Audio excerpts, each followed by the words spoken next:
Hello everyone, welcome to Time Chat. I'm your host, Dr. Yvonne Khan. Today on Time Chat, we'll be exploring public service, community empowerment, and speaking with New York City Assemblyman Luis Sepulveda. For centuries, New York City has been the destination for immigrants from around the world. From early Dutch settlers to generations of Europeans many years later, New York City established itself as America's melting pot many years ago. In the past 50 years, New York City has welcomed immigrants from South Asia as well as Latin America. Two of these immigrant groups included Puerto Ricans and Bangladeshis, who today are one of the largest minority groups and the fastest growing immigrant group, respectively. Together, Puerto Rican New Yorkers and Bangladeshi New Yorkers live side by side in neighborhoods like Jackson Heights, Queens, parts of Brooklyn, and of course, the South Bronx, particularly in the Park Chester and Castle Hill sections. Today's guest on Time Chat is an experienced attorney, community organizer, and New York State's Assemblyman from the 87th District, which includes Park Chester, Castle Hill, and neighboring areas of the Bronx, Luis Sepulveda. Assemblyman, thank you so much for joining us on Time Chat. Thank you for the invitation to be here. So, congratulations on your recent re-election. How's life been for you since November? Well, I mean, life for most assemblymen in the state has been rather chaotic, especially the last couple of weeks, with the fall of now former Speaker Sheldon Silver, and the ascension to the speakership of a Bronx assemblyman, born and bred and raised in the Bronx, and that's our friend Carl Heastie. And for us as a minority group, it's a source of pride to have one of our own ascend to the speakership. In the 250 plus, 260 plus years of the New York State Assembly, we've never had an African American or minority speaker. And now we have it for the first time. This is pretty historic times. Sure. And you know the Bronx is one of New York City's melting pots. You've done a lot of work with the Bangladeshi community, and there's a huge community in the Bronx. What's it like being known as the one and only Luis Pai? Well, I mean, it's a source of pride for me. I have a very close relationship with the Bangladeshi American community in my district. When I first decided to run, my first race was 2010. I didn't succeed in that race, but one of the first groups to openly endorse me and support me and help me was the Bangladeshi American community there. So I am very grateful to that community, and I continue to have relationships with individuals, and it's a wonderful part of my life now. So, as a Bangladeshi New Yorker, I'm extremely honored to have you on our show here and get a chance to work with you in the Bronx. But you're not originally from the Bronx. That's correct. I was different parts of New York City? I was born in the south side of Brooklyn, in Williamsburg, Brooklyn. Okay. I lived in Queens for about 10 to 12 years, areas like Woodside, Jackson Heights, Bayside, Sunnyside. And when I was about 18 years old, then I went on to college in Long Island. So I know Queens very well. Excellent. And I still have friends and family here too. Great, great. Queens is probably the borough that has the largest Bangladeshi population here. Right. And you mentioned going to college and law school at Hofstra University in Long Island. That's correct. What was your college and law school life like, Assemblyman? Well, it was a great experience. Of course, I lived on campus. It was, being a Latino or Puerto Rican on a college campus, especially Long Island, was a little different. We didn't have a lot of support groups there, but it was a good experience. And when I graduated from Hofstra University, my degree is actually in a combination degree of physics, natural science, and biology, because my original intention was to go to medical school. But at some point I realized that I really didn't want to go. I was doing it more probably for family than myself. I was more interested in the law. So eventually, after about a year of finding myself, I decided to apply for law school, and I went to Hofstra University Law School. So that's a pretty common phenomenon in our community.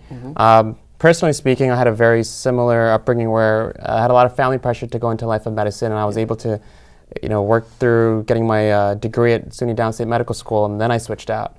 What was that like for you to switch from having the pressure of becoming a doctor and going the other route?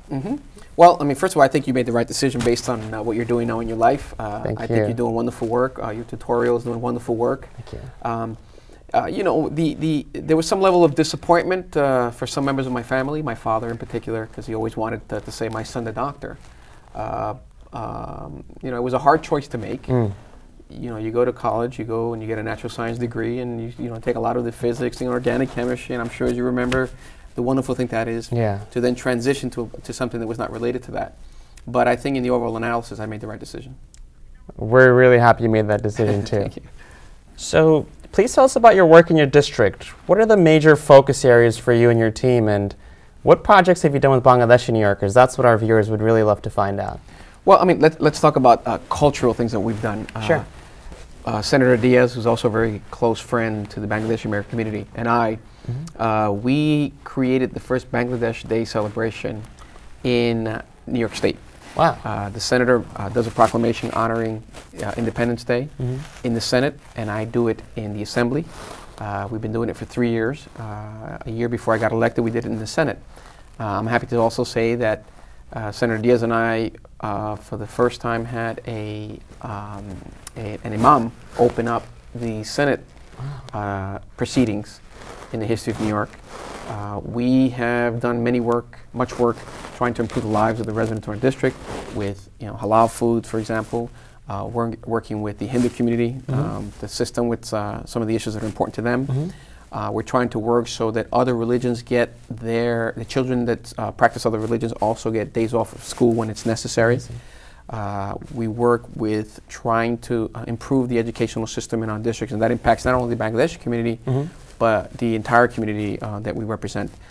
Just recently, as you know, because you were gracious enough to co-sponsor a spelling bee that we do in the district, and the Summer Reading Challenge, something I do with the children to make sure that they continue reading after classes are over and they're in the summer. We work to make sure that we allocate a lot of money for the budget for the school. You know, there's a give and take with the governor's offices and the Assembly. And last year, I'm proud to say that along with Mayor de Blasio, Senator Klein, and the Assembly, we were able to get universal pre-K, the budget for universal pre-K that's going to improve the lives of children at 3 years old. All right. I want to ask you a few more questions on the universal pre-K topic in just a minute. Sure. So you mentioned that you've done a lot of project work around education and universal pre-K. Yeah. You've also supported families being able to pay for the college application process and just making that a little easier for families. Why education? You have a lot of work you're doing with youth. Well, unfortunately, in the Bronx, only about 67% of the kids are graduating from high school. And of that 67%, I think it's less than 4% go on to get a higher education degree. Okay. When you have those numbers compared to what you have for the rest of the city, where you have about 82% of kids that are graduating from high school and a much larger percentage going on to college, what you create and can continue to perpetuate is an education gap. Okay. So these kids that graduate from our neighborhoods in the Bronx are falling behind further and further. When you fall behind on the education gap, then you also fall behind on the economic strata. So the purchasing power of these kids fall behind. The ability of them to progress up the economic ladder is inhibited. And so if you want to improve an area, you can have all the economic development you can intend to have, but everything starts and begins with education. That's right. So, you know, I've always talked about the prongs attacks that I believe to get economic development. You know, you have to have affordable housing, you have to have a significant drop in crime, and first and foremost is you have to close the education gap that continues to widen for kids in the Bronx. And so that's why I am almost fanatical about making sure that I can get as many resources as I'm permitted as an assemblyman, so that our kids get a better opportunity to improve their lives and get on and go to college and get, you know, all kinds of professional degrees. And our kids in the Bronx expand across many communities across the globe now. That's correct. We have Puerto Ricans, Dominicans, Bangladeshis, Bangladeshi Muslims, Bangladeshi Hindus, you have Albanians. That's correct. What advice would you have for all of our families at home who are living in the Bronx and are going to school in the public education system there? Sure. Well, I must say that if you look at the Bangladeshi Muslim community, the Bangladeshi Hindu community, what I've experienced is when we have competitions and when I go to high school and awards are given, generally speaking, where you have a large contingency of Bangladeshi children, they are winning the awards. They're getting into the specialized high schools. they are excelling at a better rate than some other ethnic groups. And what do I attribute that to? I believe is that in the Bangladesh community, the parents are more involved in the day-to-day educational system of their children. That's right. So everything begins with parental involvement. You can throw tons of money into the educational system. If you have parental involvement, that goes a long way to improving the way children do in school. And that's the case for all communities. Once you see the parental involvement, there are other ethnic groups, the Albanians, the Puerto Ricans, where parents want their kids to succeed. If their children are getting help from the parents, they're going to PTA meetings, they're following the budgets for the schools, they have relationships with the principals, with the teachers. You have those things, and you can see a direct correlation as to how the children are doing academically in their schools. So I'm just going to reiterate for the parents at home: attending more PTA meetings, getting to know the principal, speaking to your teacher on a daily basis. I know you're a father. Understanding budgets also. Understanding budgets. Right. Understanding how the governor put forth a budget now. Okay. And seeing what percentage of the budgets are going downstate, meaning New York City, as opposed to upstate. Seeing how these resources are being spent. You got to look at English as second language learners.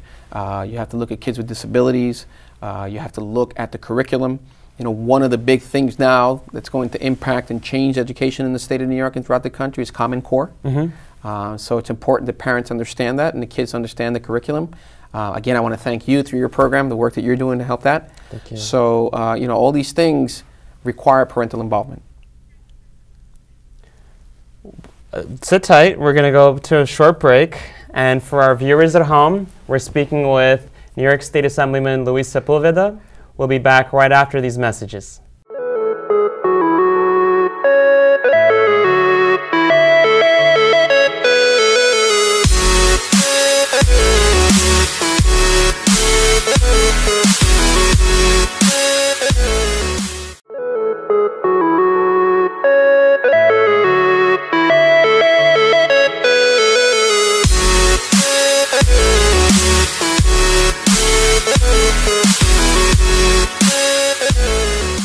We're back on Time Chat.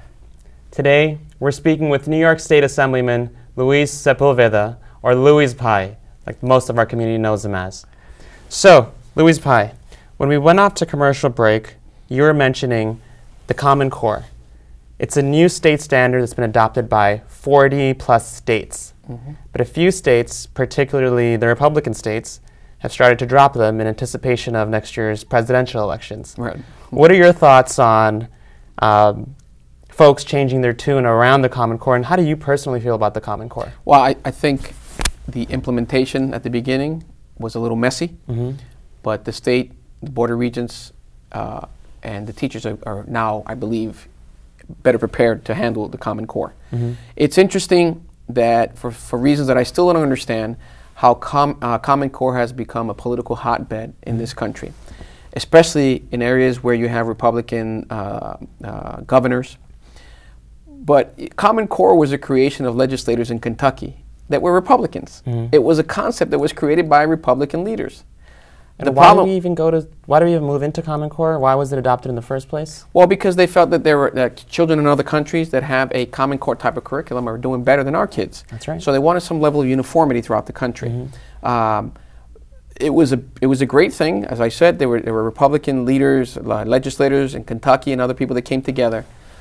The kiss of death was when President Obama said, well, this is a good idea, and started adopting it and wanted to work with it. Once that happened, then it became a problem, especially amongst Republican-led states. It's politics veering its head into education. Terribly. And it happens. Absolutely. It's a terrible thing. But Common Core is going to be, I think at the end of the day, it's going to be a good thing. I hope so. I personally believe in Common Core, and I know it started after looking at the math curriculum of countries like Japan and Singapore that are leading the world, and I'm looking forward to the U.S. catching up. Well, hopefully so am I. Moving away from education just a little bit. Right now in New York City, and in many parts of the country, there are issues between communities of color and police, whether it's racial profiling, over-policing, if you ask some community members, and at the same time, if you're working with the police force, you see how much they're putting on the line every day to keep us all safe. Yes. How do you manage working with the police force in the Bronx and the community and bringing them closer together in a unified New York City? Oh, absolutely. It's very important that we do that. I have 2 major precincts and 1 smaller one that covers my district, the 48th precinct, which covers most of West Farms and a piece of Van Nest, and the 43rd precinct, which covers the big bulk of my district, Parkchester, Castle Hill, and a small piece of the 45th precinct. Now, these precincts have precinct councils that are made up of residents and members of the police department, the actual precincts. They work on creating a relationship with the community and the police force or the police department. I'm fortunate enough to have 2 very active commanding officers that care about their community and work to improve that relationship. They visit the local churches, the local civic areas. They work with me. I've had issues in some districts where I've helped put out fires, brush fires, where I can talk to the community about some perception, and vice versa. So you have to have community involvement and the police department, the precinct commanders. You have to have a strong working relationship so you don't have the mess that has happened the last few months. Are there any other public servants or colleagues that have given as much effort to this as you have? I know many have, but any of you that stand out? Well, a lot of what I do, I have a partner in government. A lot of what I do at that level is with Senator Diaz. We work closely on the community. I believe that the borough president has done good work in trying to help that. Certainly the mayor. I think the mayor cares a lot about making sure that the relationship between the police department and the citizenry is harmonious. So you have good people there that can make a difference.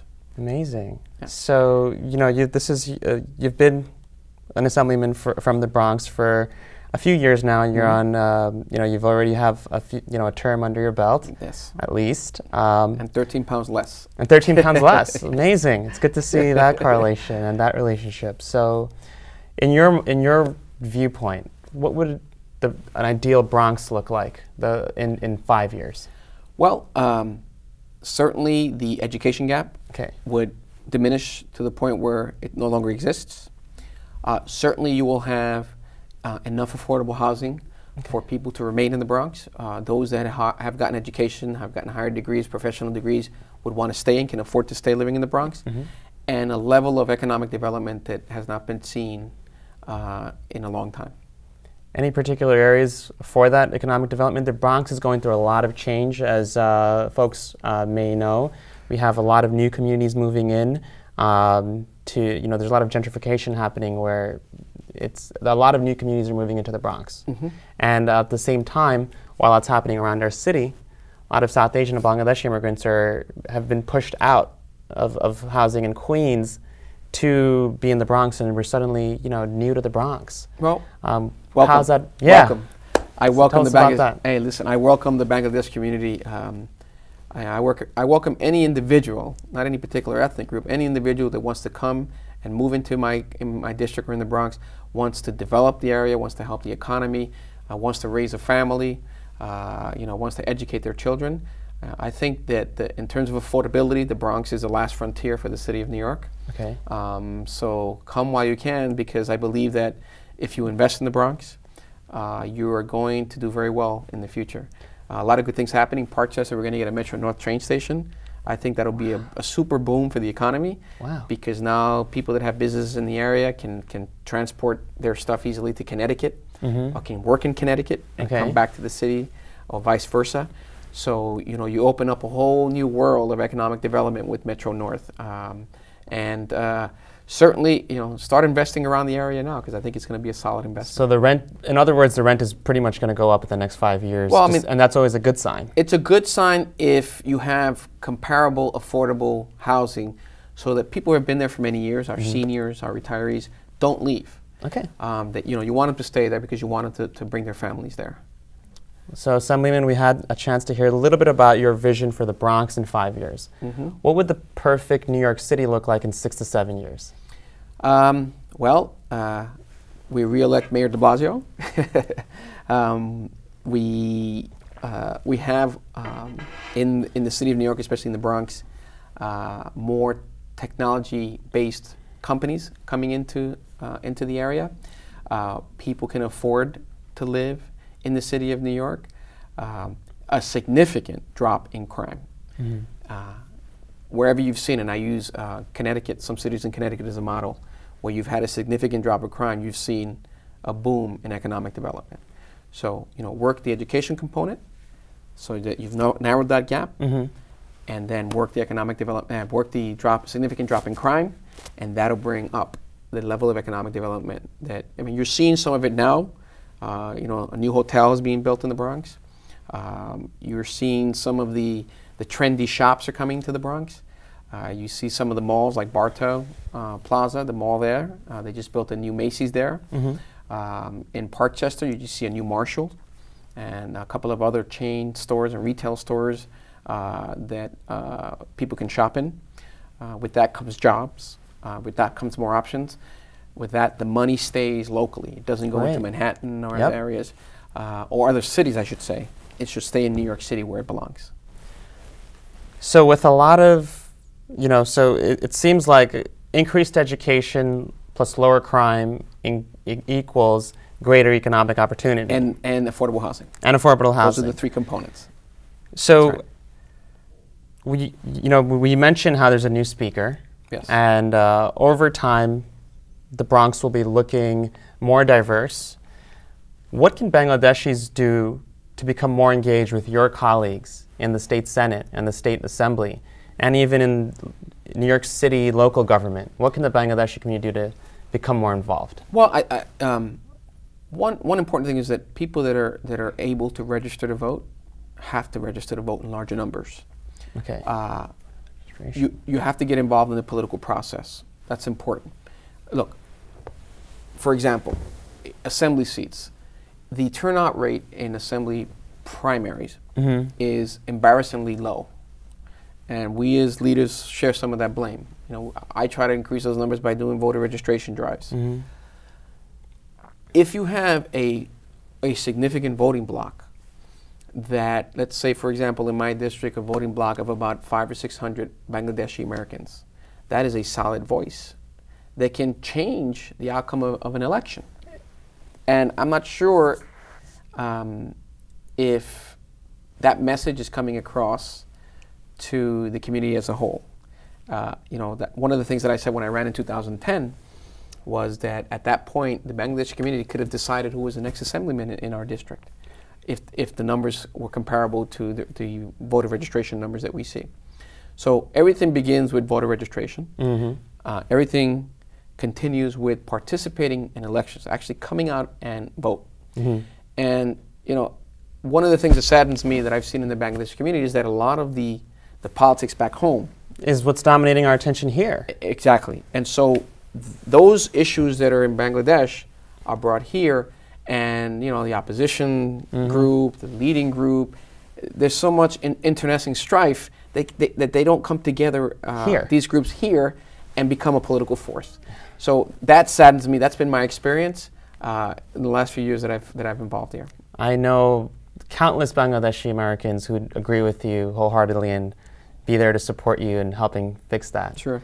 But one thing that warms my heart is that now you're seeing younger Bangladeshi American children, 18 plus, who can vote, who don't have that issue with politics back in Bangladesh. It doesn't impact them here. And so they have a different way of thinking. Awesome. And you're starting to see groups emerging of these young men and women who have a different thought process about politics here in the Bronx. Great. I've often said that I hope that one day when I decide to leave the assembly, or if in the future, that the first Bangladeshi American assemblyman will come from the Bronx. And I really believe that. All the Bronx area residents, you heard Assemblyman Sepulveda is looking out for you to join his old seat in the assembly one day. So you've had a chance to meet Luis Bhai, the public official, Luis Sepulveda, the assemblyman from the 87th district. How would your close friends describe you? Fiercely loyal, fiercely independent, and sometimes fiercely stubborn. So I think those are the three qualities that most of my friends would tell you. Loyal, stubborn, and Fiercely independent. independent. That's correct. That's correct. And tell us about your family. My family. Well, I have a 23-year-old son from my first marriage. I've been married now for 4 years with my second wife. I have a wonderful wife who has been very supportive of my endeavors. And I have a charming, handsome, intelligent 3-year-old child who I believe more people in the district know who he is than I am because of Facebook and all the social media. And he's always there next to me at political events or group events. So I have a wonderful family. My 23-year-old got his college degree. He works in community affairs for the city of New York. Right. And he's a handsome, wonderful son. And I love my family dearly. I couldn't be without them. I'm sure you make them incredibly proud, just like you make all of us Bangladeshi New Yorkers proud. Where are some fun places you like to go with your family? Any particular restaurants? And of course, sure. What would your favorite Bangladeshi restaurants be at the end of that? Where do you normally go? And tell us about your Bangladeshi hotspots. Well, I can tell you this. Jackson Heights has wonderful Bangladeshi restaurants. But for me, everything begins and ends with Nehru's in Starling Avenue and Bengal Restaurant on White Plains Road, both in my district. Nehru's is close to my law office. Nehru? Nehru. Perfect. It's close to my law office, so I go there, quite often.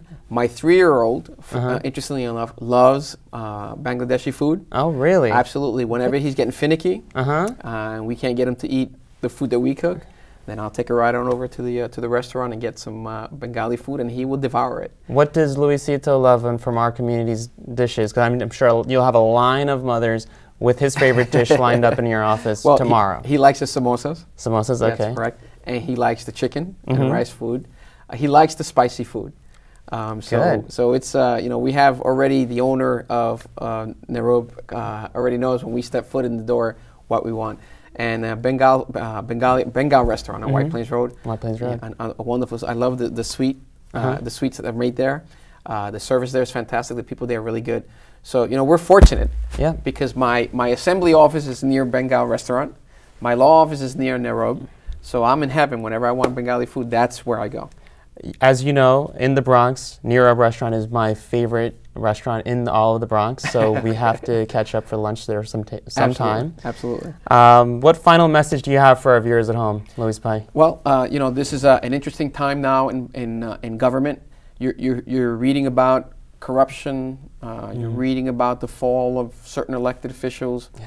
But my message is that, you can't base the reputation of all elected officials about what you're reading. Being myself as an assemblyman, we work hard. It's a part-time job, but the reality is that we work 24 hours a day, 7 days a week. It's a sacrifice on family. Several days a week, I'm in Albany. My family's here. That's right. It's a sacrifice. It's a sacrifice for a lot of our time and what we do. And I'd say that 95% of those that are serving in state government and city government are people that are working hard, that really want to improve the lives of the citizens in this community, in the city of New York, in the state of New York. And so, don't believe that we're all corrupt. We're all really hardworking people who care about what we're doing and care about our children and our community. Best of luck on an amazing 2015 for you and your team. Thank you so much for joining us on Time Chat. We hope to see you soon. Thank you so much, and I want to thank you again for the wonderful work you're doing, helping our kids get into the specialized high schools and absorbing Common Core at a rate that you're not seeing otherwise. Absolutely. Anytime. Thank you. Thank you. So, we just had a chance to hear from the man himself, New York State Assemblyman Luis Sepulveda. As you all learned, public service is increasingly becoming a career destination for tomorrow's youth. Millennials, or those who grew up after the turn of the century, are more and more leaning towards professionals that are both financially secure and impactful for society. Similar to today's guest, Assemblyman Sepulveda, President Barack Obama's career was defined by his transitioning from a background in corporate law to a shift in community organizing, public service, and eventually the White House. In the next few months, we'll get to speak to numerous Bangladeshi professionals who have taken similar paths to fulfilling careers in their community.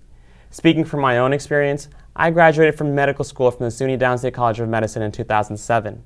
After completing my residency match in physical medicine and rehabilitation/sports medicine, I stayed back at SUNY Downstate to complete my master's in public health, in management and policy, since I saw myself working with my community one day.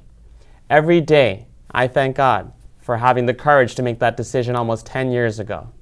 Next week, we'll be joined by a personal mentor and a community leader who has worked with thousands of youth and experts in their professional journey. It'll be my immense privilege to host my mother, Mrs. Naima Khan, Vice President at Constatorial. Thank you for joining us today on Time Chat. I'm your host, Dr. Yvonne Khan. I hope to see you next week, and until then, pay it forward.